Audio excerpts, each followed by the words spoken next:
보통은 우리 투자가들이 좀 IT 위주로 공격적으로 많이 투자를 하잖아요. 진짜 틀림이 없는 세계적인 다국적 기업, 아주 우량 회사인데 주가가 30%씩, 20, 30%씩 조정받는다는 건 상당히 몇 년 만에 한 번씩 오는 기회니까 오히려 대안으로 세계에 가장 좋은 다국적 기업인 이런 종목들을 주가가 많이 빠졌으니까 뭐 보는 것도 괜찮겠다. 이제 그렇게 생각을 합니다.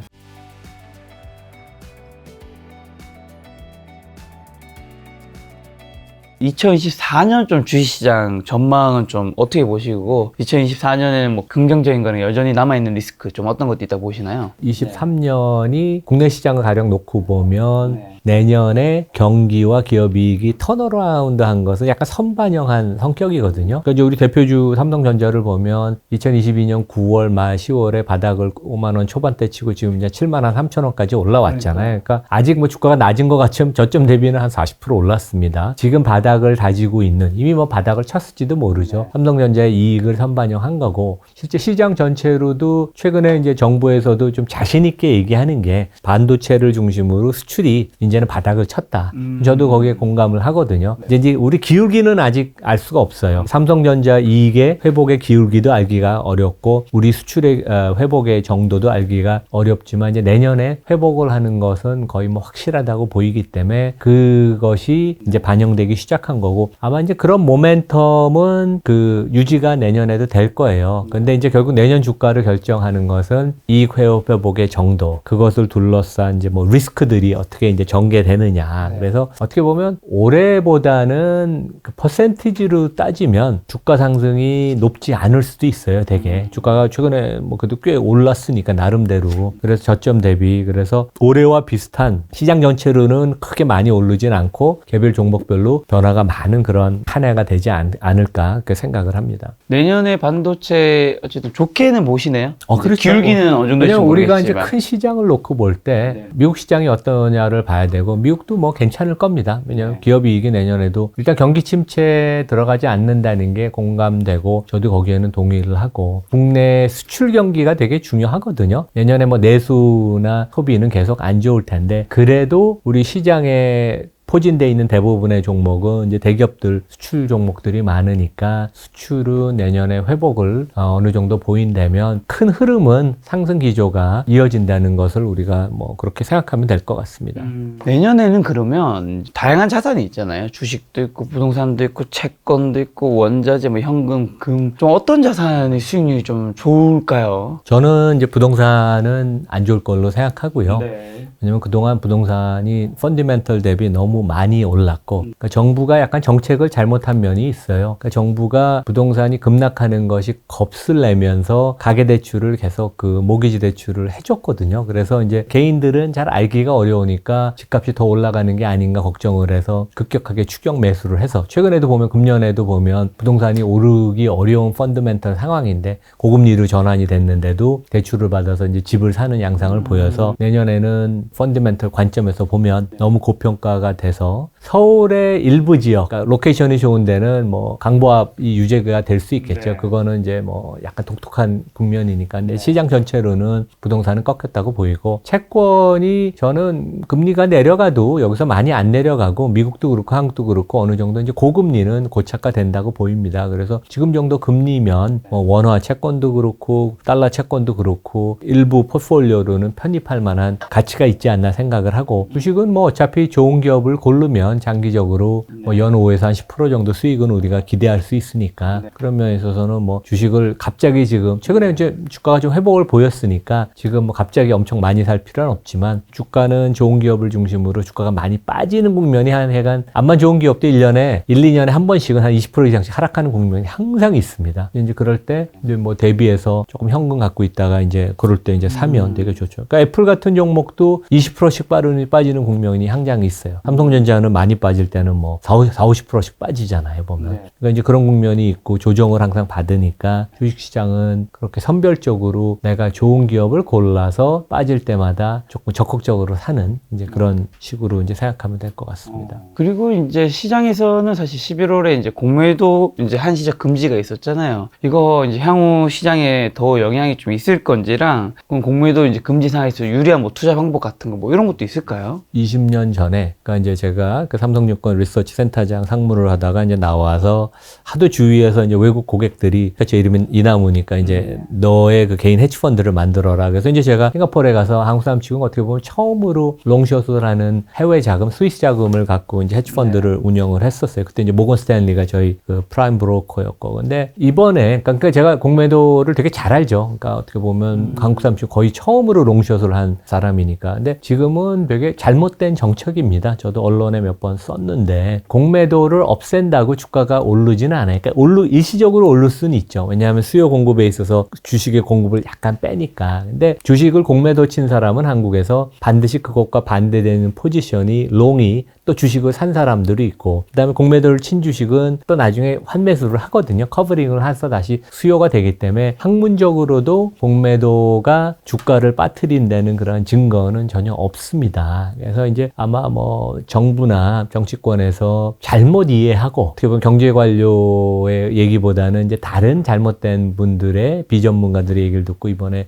시도를 해서 제 생각엔 공매도 그걸 금지 안 했어 주가 회복됐을 거예요. 그래서 굳이 그런 카드를 쓸 필요도 없었고, 제가 이제 외국 증권사의 이제 뭐 대표로 있거나 고위직으로 있는 후배들하고도 얘기를 해보면 주말을 앞두고 그런 발표를 해서 외국인들이 진짜 한국은 실망했다. 이머징 마켓을 EM이라고 그러잖아요. 그러면 선진 시장을 디벨롭 마켓이라고 DM. 그래서 우리가 이제 EM에서 DM으로 들어가는 걸 기대하고, 이번에 대통령도 그런 얘기를 하셨죠. 뭐 그런 얘기가 있다는 걸 아는데 이제 공매도를 금지를 꼭 해야 된다. 개인 투자가 보호를 해서. 뭐 그 뜻은 저는 이해는 하지만 외국 투자가들은 이런 얘기를 한다고 그러더라고요. 한국이 EM에서 DM이 가는 건 택도 없는 소리고 오히려 FM으로 가야 되는 거 아니냐. FM이 뭔지 아세요? FM은 이제 프론티어 마켓. 그러니까 베트남, 아프리카 같은 나라 정책의 투명성과 예측 가능성에 있어서 아주 실망을 했다. 그러니까 뭐 이런 얘기도 있어요. 그러니까 뭐 그 필리핀 같은 데도 이제 공매도를 허용하는데 한국이 금지를 한다는 건 우리나라가 이제 선진국인데 진짜 이럴 줄은 몰랐다. 그래서 상당히 신뢰를 얻어서 하여간 이러한 그 구조적인 모순 내지 공매도를 못 치기 때문에 헤지펀드를 하는 많은 외국 투자가들은 한국 시장을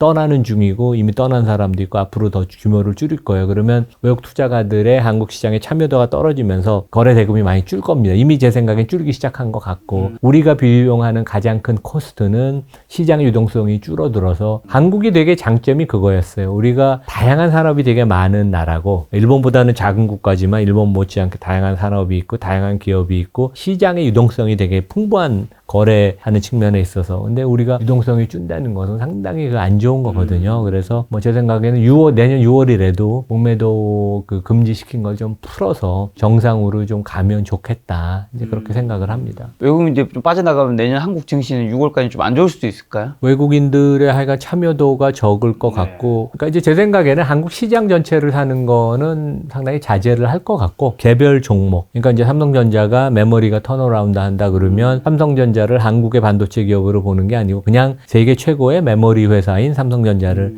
사는 식으로. 그래서 개별 종목으로 접근을 할 것 같아요. 근데 하여간 순매수 규모가 실제 지금같이 이제 수출이 턴어라운드 하고 그런 상황이면 꽤 순매수가 많이 들어와야 되는데 크게 기대하기는 어렵진 않냐. 그러니까 요즘 헤지펀드 중에 가장 큰 규모를 굴리는 그 퀀트 펀드들이 참여를 이제 완전히 지금 문 닫고 뭐 한국에 원래 오퍼레이션 없었죠. 돈만 이제 계속 들락날락 했는데 참여를 안 한다고 합니다. 예. 12월에 또 마지막 올해 FOMC 있을 텐데 올해 12월에 내년 금리 좀 어떻게 보시나요? 이제는 더 안 올린다고 이제 보시나요, 교수님도? 근데 지금 뭐 저는 금리는 그렇게 중요한 것 같지는 않아요. 그러니까 금리를 안 올린다고 저도 생각을 하지만 혹시 매크로 지표가 좀 안 좋아져서 금리를 한 차례 더 올릴 수도 있는데, 그러니까 이제 뭐 파웰이나 연준 측에서는 항상 이제 좀 옵션을 갖고 가려는 거 아니에요. 되게 안 올린다고 했다가 다시 올리면 신뢰가 깨지니까. 근데 진짜 한 번을 더 올려도 그때는 진짜 마지막인 걸 알기 때문에 시장이 제 생각에는 일시적으로 흔들려도 큰 문제는 없다. 그래서 제 생각에는 투자가분들이 우리가 뭐 뉴스 전달하는 사람처럼 금리에 너무 예민할 필요는 없을 것 같아요. 그러니까 작년에 시장이 망가진 거는 주식 채권 시장 다 망가진 건 당연히 금리가 급등을 했기 때문에 그런 건데 지금 상황에서는 금리를 한 번 더 올리든 안 올리든 약간 그 시장의 변동성은 있겠지만 큰 흐름에는 별로 의미가 없어서 지금은 금리에 너무 관심을 갖고 거기다 신경을 쓰는 것보단 그 시간이 있으면 오히려 산업이나 기업을 좋은 걸 찾아내고 자료를 보고 기사를 읽고 내가 분석하는데 시간을 더 많이 쓰는 게 훨씬 좋다. 이제 그렇게 생각을 합니다. 지금 많은 이제 시장에서도 이제 연준이 어쨌든 금리 안 올릴 거라 생각하고 설사 올린다도 한 번 정도 올리고 이제 끝낼 것이고 어쨌든 내년에는 이제 금리 인하 피컷도 생각을 하고 있잖아요. 금리가 실제 인하하게 되면 이제는 성장주들이 제약 바이오든 이런 어쨌든 것들이 힘을 발휘할까요? 미국도 그렇고 국내도 성장주들이 이제 금년 들어서 금리 인하에 대한 기대감, 금리가 이제 정점을 고칠 것이라는 기대감 때문에 성장주들이 좀 오르기 시작했죠. 그래서 이제 그거는 사실이고 저는 그렇게 빨리 내리진 않을 것 같아요. 2분기보다는 오히려 하반기 가서 연준 입장에서는 처음에 금리 인상을 타이밍을 놓쳐서 이제 실기를 했지만 그 이후로 특히 미국 연준은 금리를 많이 올림으로써 성공적으로 지금 인플레를 잡아가는데 여기서 야구를 치면 이제 9회 말인데 여기서 말로 홈런을 맞는 것보다는 조금 더 고금리 기조를 유지를 해가면서 어차피 주가는 회복을 했고 채권도 금리가 빠지면서 채권 시장이 강세이기 때문에 제 생각에는 기준금리를 빨리 낮춰야 될 인센티브는 연준 입장에서는 없는 것 같아요. 그래서 제 생각에는 상반기에는 기준금리 인하를 안 하고 하반기 돼서 뭐 한두 차례 정도 할 수는 있겠지만 하지만 우리가 큰 그림에서 보면 약간의 이제 인플레 시대가 이제 다시 돌아왔기 때문에 미국 10년 국채 기준으로 한 4.5에서 5% 정도 수준은 당연한 것으로 앞으로 가는 거 기본적으로 깔고 가는 게 가정으로 우리가 생각해야 될 것 같습니다. 그럼 이제 2024년에는 아까 전에 이제 AI는 여전히 좋을 거라고 해주셨는데 AI 외에 좀 유망한 섹터는 어디가 좀 될 수 있을까요? 우리 2024년을 보면서 어떤 주식들을 좀 모아가야 되는 걸까요, 그러면? 크게 업종을 이제 11개로 우리가 보통 이제 그 전문가들이 GICS라고 전 세계 산업분류 기법이라고 이제 해요. 근데 이제 우리 개인 투자가들이 조금 편안하게 생각할 수 있는 게 IT랑 관련된 커뮤니케이션 서비스. 여기가 이제 뭐 페이스북, 메타, 넷플릭스 이런 것들이 이제 포함이 돼 있고 컨슈머 업종이 2개가 있어요. 컨슈머 경기 관련 소비 종목과 소비 업종과 그다음에 이제 필수 소비재. IT나 이 커뮤니케이션 서비스, 그러니까 빅테크 관련된 거, 뭐 반도체는 뭐 여전히 계속 괜찮을 것 같아요. 그래서 뭐 당연히 그런 테마는 있고 최근에 보면 필수 소비재 종목들이 미국에서는 주가가 많이 빠졌어요. 그래서 이제 우리가 많이 아는 뭐 코카콜라, 펩시콜라, 뭐 P&G 뭐 이런 종목들이 많이 빠졌는데 뭐냐면 코로나 때 물량도 좋았고 가격 인상도 많이 했는데 너무 제품 가격을 코로나 시대 때 특히 금년까지 많이 가격을 올림으로써 소비자들이 이제 저항을 합니다. 여기는 이제 브랜드가 있는 제품들을 파는 데 아니에요. 그래서 이제는 가격 인상은 없고 오히려 가격을 인하해 줘야 되거나 이번에도 보면 이제 월마트 같은 데 실적 발표할 때 이제 그런 논란이 되게 많았거든요. 그래서 그러한 걱정 때문에 주가가 한 30%씩 빠졌어요. 그러니까 제가 좋아하고 전에도 한번 나왔을 때 얘기했던 초콜릿, 헐시 초콜릿 같은 데가 시가총액이 한 60, 70조 되는데 여기도 주가가 한 30% 이상 조정을 받았습니다. 뭐 월마트도 그렇고 펩시, 헐시, P&G 이런 기업은 진짜 틀림이 없는 세계적인 다국적 기업, 뭐 아주 우량 회사인데 주가가 30%씩, 20, 30%씩 조정받는다는 건 상당히 몇 년 만에 한 번씩 오는 기회니까 이런 데들 밸류에이션이 퍼 기준으로 한 25배, 30배 갔다가 지금은 20배 정도로 떨어졌거든요. 그래서 제 생각에는 또 배당도 잘 주는 종목들입니다. 그래서 보통은 우리 투자가들이 좀 IT 위주로 공격적으로 많이 투자를 하잖아요. 그 필수 소비재. 한국은 국내에는 이런 종목들이 그렇게 많지가 않아요. 그러니까 LG생활건강 같은 데가 이제 그런 종목인데 거기가 좀 많이 망가졌죠. 최근에 보면. 그래서 오히려 대안으로 세계에 가장 좋은 다국적 기업인 이런 종목들을 주가가 많이 빠졌으니까 뭐 보는 것도 괜찮겠다. 이제 그렇게 생각을 합니다. 어떻게 보면 그런 쪽을 지금 굉장히 좀 저평가된 영역이라고 보시는 거예요? 최근에 밸류에이션이 많이 내려왔습니다. 3분기 실적은 이제 대부분 나왔을 텐데 좀 어떻게 보시고 이제 4분기 실적들은 또 괜찮게 나올까요? 3분기 실적이 되게 좋았죠. 그러니까 미국 같은 데는 감익을 많이 할 줄 알았는데 실제 뚜껑을 열어보니까 한 5% 이상 이익의 성장을 했고 그 사람들이 역시 미국 기업이 이익 관리를 잘한다. 그리고 이제 빅테크들은 좋을 줄 알았지만 그거보다 더 좋았습니다.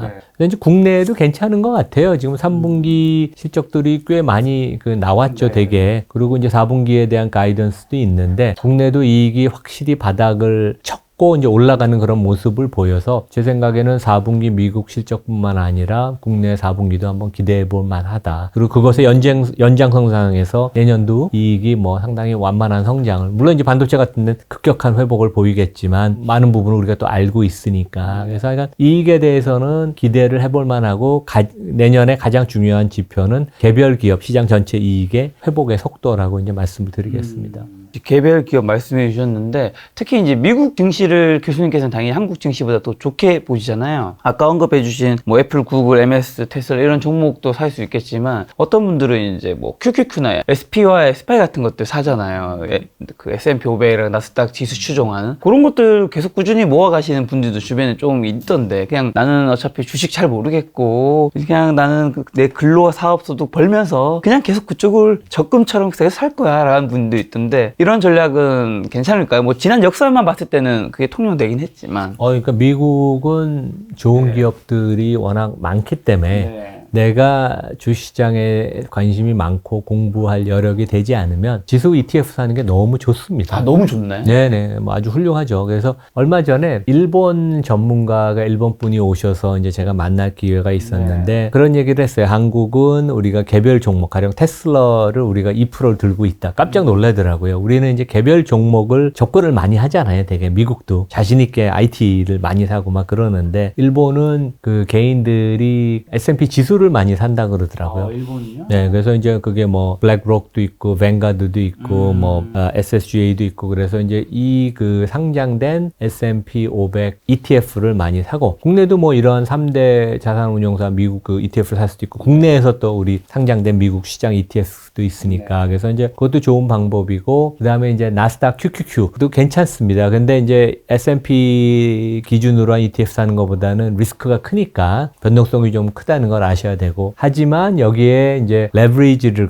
두세 배 레버리지나 인버스는 하지 말라. 왜냐면 인버스는 이제 공매도 같은 건데, 주식이라는 것은 기업의 이익을 반영하는데, 기업은 최소한 상장된 기업들은 괜찮아서 발전을 해서 이익이 뻗어 올라가거든요. 거기에 대해서 인버스라는 건 일시적으로 잠깐 내가 트레이딩을 하는 거지, 인버스를 들고 있다는 것은 구조적으로 불가능한 그 구조예요. 그러니까 뭐 항상 올라가는, 기본적으로 올라갔는데 거기서 내가 돈을 벌겠다. 그래서 레버리지 ETF도 안 되고 인버스도 하지 마시라. 그런 말씀을 드리겠습니다. 지금 미국의 이제 S&P 500이든 뭐 나스닥이든 지수를 꾸준히 사는 건 좋다고 말씀해 주셨고, 이제 레버리지라든가 인버스 이런 건 하지 말라고도 조언을 주셨는데, 그럼 혹시나 좀 더 나아가서 이런 지수를 사는 거면 어쨌든 올해 미국 증시가 좀 괜찮았기 때문에 좀 내가 지금 사고 내년에 만약에 좀 떨어지면 뭐 안 좋게 될 수도 있고 하니까, 어떤 분들은 이걸 언제 뭐 이 지수도 타이밍을 재고자 하는 분들도 있잖아요. 그냥 지수는 월급 날마다 그냥 아무 생각 없이 좀 이렇게 모아가는 게 나을까요? 아니면 이것도 뭐 투자 전략이라는 게 있을까요? 주식은 시장 전체를 놓고 봐도 그렇고 개별 종목도 지난 거 보면 되게 쉬워 보입니다. 되게. 그러니까 우리가 삼성전자가 5만 1,000원일 때 작년에 대부분 사람은 5만 원 깨진다고 얘기를 했거든요. 맞아요. 그래서 이제 바닥을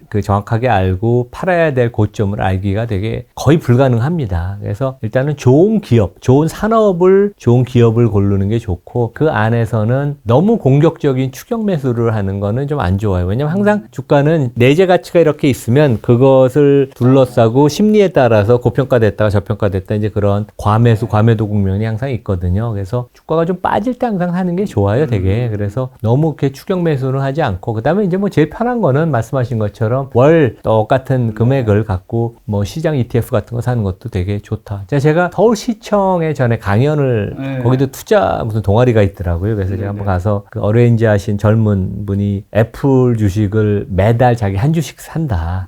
그래서 되게 훌륭하시다. 그래갖고 되게 그동안 좋았다 그러더라고요. 근데 이제 그때가 최근에 이제 주가가 다시 많이 회복을 했는데, 그 당시에 한 180불 넘었을 때 너무 많이 오른 거 아니어서 사도 되냐. 그래서 제가 너무 그걸 이렇게 타이밍을 하지 말고 사시라고 그랬어요. 그냥 매달 180불이니까 한 달에 한 25만 원씩 그 한 종목을 사는 거죠. 그래서 쌓아가면 되니까. 물론 180불 갔다가 주가가 하락해서 한 170불까지 위협을 받았었어요. 근데 최근에 다시 회복해서 190불이 거의 넘었거든요. 그래서 뭐 좋은 기업은 꾸준히 우상향을 하니까, 그러니까 고평가된 상황에서 추격 매수만 피하면 괜찮다, 이제 그런 말씀을 드리겠습니다.